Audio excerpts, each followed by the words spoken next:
নমস্কাৰ। এইভাগে হ'ল আমাৰ বেলকুৰা গোহাঁই। বেলকুৰা গোহাঁই আৰু বহুতে ৰাধাকৃষ্ণৰ মন্দিৰ নাম দিছে। আৰু এতিয়া এই বেলকুৰা গোহাঁই বুলি কোৱাৰো কাৰণ আছে। গোহাঁই বুলি কোৱাৰো এইটো আমাৰ গাঁৱত বা এই যে পুখুৰীটো দেখিছে, এই পুখুৰীটোতে এই মূৰ্তিভাগ পোৱা গৈছিল। আমাৰ গাঁৱৰ এজন ককাই সপোনত দেখিছিল যে মই ইয়াতে আছোঁ, ইয়াৰ পৰা নি মোক প্ৰতিষ্ঠা কৰ। তেতিয়া ইয়াতে এডাল বহুত ডাঙৰ বেলৰ গছ আছিল আৰু মূৰ্তিভাগ পুখুৰীৰ পৰা আনি এই বেলগছৰ তলত স্থাপন কৰিছিল। আৰু তেতিয়াৰ পৰা বেলকুৰা গোহাঁই বুলি সকলোৱে পূজা প্ৰাৰ্থনা কৰে। কিন্তু মূৰ্তিভাগত ৰাধা কৃষ্ণ আছে, গতিকে ৰাধা কৃষ্ণৰ মন্দিৰ বুলিও কোৱা হয়।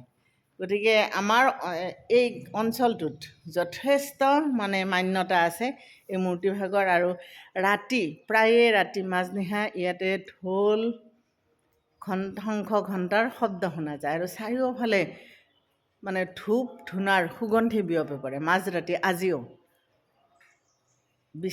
জনবিশ্বাস চলি আছে যে এই মন্দিৰভাগ যথেষ্ট জাগ্ৰত আৰু মানুহৰ মনোবাঞ্ছা পূৰ্ণ কৰে এই মন্দিৰভাগত সেৱা সৎকাৰ কৰিলে। আজি আমিও আহিছোঁ, আপোনালোকক দেখাই দিলোঁ একেলগে। নলবাৰী জিলাৰ বাটছৰ গাঁৱত অৱস্থিত এইভাগ মন্দিৰ।